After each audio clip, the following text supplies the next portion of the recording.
नमस्कार, आप देख रहे हैं SPN 9 न्यूज और मैं हूं आपके साथ मनीष कुमार सैनी। उत्तर प्रदेश में 9 विधानसभा सीटों पर उपचुनाव की तैयारियां जोरों शोरों पर चल रही हैं और ऐसे में देखा जाए तो भारतीय जनता पार्टी लोकसभा चुनाव में करारी शिकस्त को झेलने के बाद, उससे सबक लेने के बाद अब अपने आप को मजबूत करती हुई नजर आ रही है। और ऐसे में भारतीय जनता पार्टी ने उपचुनाव वाली 9 सीटों में से 8 सीटें अपने पास रखते हुए एक सीट यहां RLD को सौंपने का ऐलान कर दिया है। जी हां, RLD यानी कि जयंत चौधरी की पार्टी, जयंत चौधरी बिजनौर और बागपत की सीट यहां पर जिस तरह से लोकसभा चुनाव के दौरान भारतीय जनता पार्टी या यूं कहें कि एनडीए के खेमे में डालते हुए नजर आए, तो क्या अब जयंत चौधरी को इन 2 सीटों से जीत मिलने के बाद विधानसभा के उपचुनाव में जिस तरह से एक सीट सौंपी जा रही है, तो क्या वो सीट यहां पर जयंत चौधरी के लिए एक जिताऊ सीट हो सकती है? क्या जयंत चौधरी की RLD उस सीट पर जीत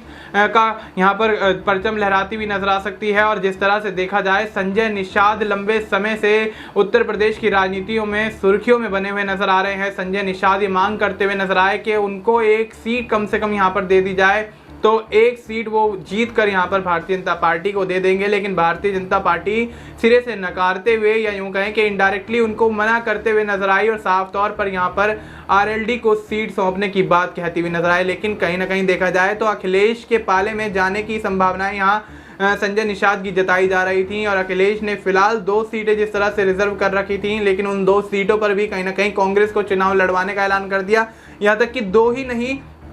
एक और सीट यहां पर जो समाजवादी पार्टी ने जिस पर अपने प्रत्याशी का ऐलान कर दिया था, वो भी कहीं ना कहीं कांग्रेस के खेमे में डाल दी। और ऐसे में भारतीय जनता पार्टी ने जिस तरह से यहां पर संजय निषाद को तवज्जो देने से साफ तौर पर इनकार कर दिया है, तो अब ऐसे में एनडीए के अंदर बगावती यहां पर लहर चलती हुई नजर आ सकती है। क्योंकि देखा जाए तो अनुप्रिया पटेल भी यहां पर कहीं ना कहीं 2 सीटों की मांग करती हुई नजर आई, OP राजभर भी 1 से 2 सीटों की मांग करते हुए नजर आए और जिस तरह से संजय निषाद यहां पर 2 से 1 सीटों की मांग करते हुए नजर आए, यहां तक कि एक सीट पर भी वो कहीं ना कहीं संतुष्ट थे। तो भारतीय जनता पार्टी ने 8 सीटें अपने पास रखने के बाद बची हुई 1 सीट भी यहां पर संजय निषाद को नहीं दी और RLD के नाम पर उस सीट को रिजर्व करके रखा है। तो अब ऐसे में क्या भारतीय जनता पार्टी उत्तर प्रदेश की राजनीति में एक बार फिर से अपने समर्थित दलों के माध्यम से गिरती हुई नजर आएगी? क्योंकि OP राजभर, अनुप्रिया पटेल और संजय निषाद उत्तर प्रदेश की राजनीति में अच्छा खासा वर्चस्व रखते हैं। उनकी पार्टी उत्तर प्रदेश के कई इलाकों में यहां मजबूत मानी जाती है, वोट बैंक उनके पक्ष में माना जाता है। लेकिन भारतीय जनता पार्टी ने आखिर जयंत चौधरी को ही क्यों चुना, RLD को ही क्यों चुना? क्या यहां पर भारतीय जनता पार्टी अगर एक सीट भी अपने सहयोगी दलों को दे देती तो हो सकता है यहां पर बगावत ना होती और ऐसे में एक भी सीट इन 3 दलों को ना देना कहीं ना कहीं ये संकेत देता हुआ नजर आता है कि भारतीय जनता पार्टी का सियासी भविष्य उत्तर प्रदेश की राजनीति में एनडीए गठबंधन के माध्यम से खतरे में पड़ता हुआ नजर आ सकता है। और ऐसे में अब संजय निषाद आखिर क्या करेंगे? क्या मायावती की तरफ रुख करते हुए नजर आएंगे? लेकिन अगर मायावती की तरफ भी संजय निषाद रुख कर लेते हैं तो मायावती भी साफ तौर पर किसी भी पार्टी से, किसी भी दल से गठबंधन को सिरे से नकारती हुई नजर आई हैं और ऐसे में अकेले के दम पर लोकसभा चुनाव की तर्ज पर एक बार फिर से उपचुनाव के मैदान में मायावती अकेले उतरती हुई नजर आएंगी। तो क्या मायावती अब इन 9 सीटों पर जिस तरह से अकेले चुनाव लड़ने का दावा ठोकती हुई नजर आ रही है, क्या मायावती को जीत मिलती हुई नजर आएगी? मायावती की बहुजन समाज पार्टी क्या इस कदर मजबूत हो गई है कि लोकसभा चुनाव में जिस तरह से बुरी तरह से हार का सामना करने के बाद अब अपने आप को यहाँ पर मायावती की पार्टी, बहुजन समाज पार्टी ने इस तरह से मजबूत बना लिया है कि उपचुनाव में वो जीत हासिल कर सकें? और अगर मायावती के साथ यहां पर संजय निषाद का गठबंधन नहीं होता है तो क्या अब ओवैसी, पल्लवी पटेल और यहां बात की जाए स्वामी प्रसाद मौर्य की, क्या इनका रुख यहां पर संजय निषाद करते हुए नजर आएंगे? और ये छोटे छोटे दल हैं जो कि उत्तर प्रदेश की राजनीति में अच्छा खासा वर्चस्व रखते हैं, वोट बैंक इनका मजबूत है और काफी इलाकों में इनकी पकड़ मजबूत है। तो क्या इन दलों के साथ संजय निषाद निषाद गठबंधन कर एक नए गठबंधन का ऐलान करते हुए नजर आएंगे।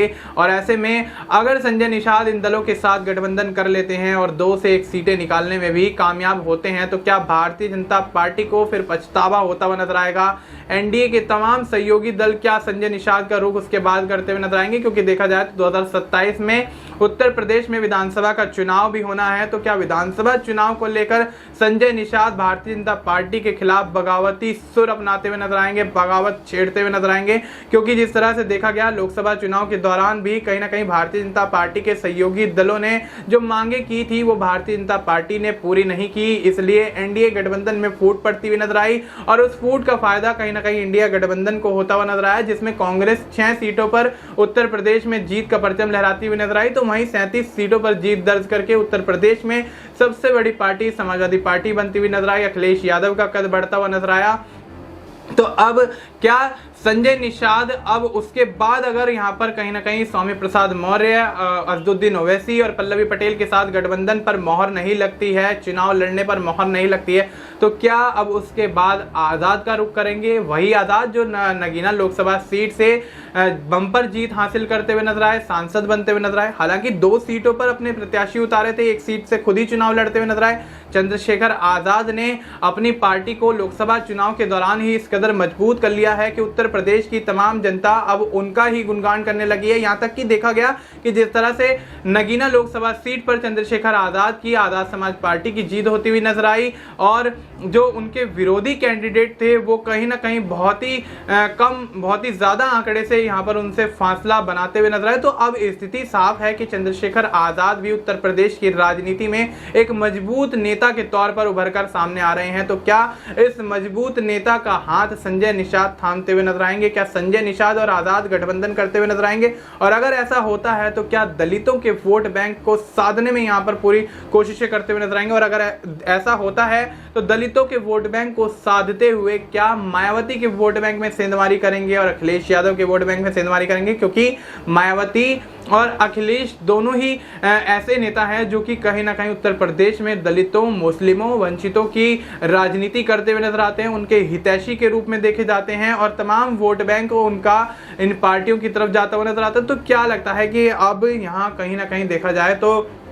जिस तरह से उत्तर प्रदेश के अंदर सियासी लड़ाई जो शुरू हो चुकी है उसका क्या कुछ प्रभाव यहाँ पर चुनाव पर पड़ने वाला है? क्योंकि देखा जाए तो फिलहाल अभी उपचुनाव होना है, लेकिन 2027 का जो चुनाव है वो भी एक बहुत बड़ा यहाँ पर चुनाव माना जा रहा है, क्योंकि देखा जाए तो तमाम राजनीतिक पार्टियां, राजनीतिक विश्लेषक उत्तर प्रदेश में होने वाले उपचुनाव को सेमीफाइनल के तौर पर देख रहे हैं। तो वहीं कहीं ना कहीं देखा जाए तो फाइनल के तौर पर 2027 के विधानसभा चुनाव को देखा जा रहा है। और ऐसे में उत्तर प्रदेश में होने वाले उपचुनाव में जो भी पार्टी सबसे ज्यादा बहुमत हासिल करेगी, सबसे ज्यादा सीटों पर कब्जा करने में कामयाब होगी, उसका सियासी भविष्य कहीं ना कहीं